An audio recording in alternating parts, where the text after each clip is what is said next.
கரூர் நகரத்தில் இருக்கின்ற அங்கே இருக்கின்ற ஒரு முன்னாள் அமைச்சர், ஏன் பதற, ஏன் பதற? மடியில கனம் இல்ல, வழியில பயம் இல்ல, அப்படி இருக்க வேணும். ஆனா உன் பயம் தெரியுது, முகத்துல பயம் தெரியுது, உன் சொல்லுல பயம் தெரியுது. ஏன் மாறி மாறி அதிகாரிகள், இன்னைக்கு அங்க இருக்கின்ற முன்னாள் அமைச்சர்கள் ஏன் உண்மையை மறைச்சு மறைச்சு பேசுறீங்க? ஆக இதற்கெல்லாம் 2026 சட்டமன்ற தேர்தலில் பொதுமக்கள் தகுந்த பதிலடி கொடுப்பார் என்பதை மட்டும் எண்ணி பார்க்க வேண்டும்.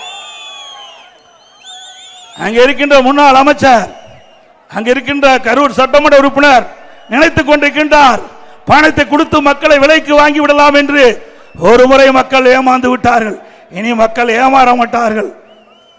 ஆக உங்களுடைய போலி கொலுசு கொடுக்கிறதெல்லாம் எடுபடாது, போலியா கொடுக்கிற வாக்குறுதியெல்லாம் இனிமேல் எடுபடாது.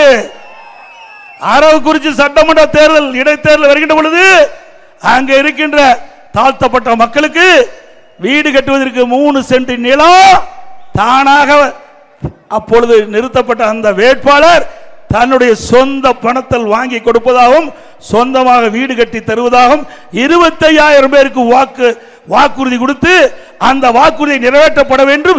இன்றைய முதலமைச்சர் அன்றைய எதிர்க்கட்சி தலைவராக இருக்கும் போது அங்கே பொதுக்கூட்டத்தில் பேசினார்.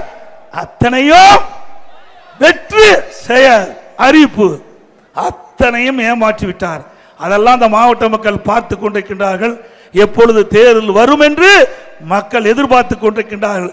அந்த தேர்தலிலே உங்களுக்கு சரியான தண்டனை இந்த தேர்தலிலே தமிழ்நாட்டு மக்கள் வழங்குவார்கள். வழங்குவீர்களா? பிளே ஸ்டோர் மற்றும் ஆப் ஸ்டோரில் இருந்து பாலிமர் செயலியை QR கோடு மூலம் பதிவிறக்கம் செய்யுங்கள்.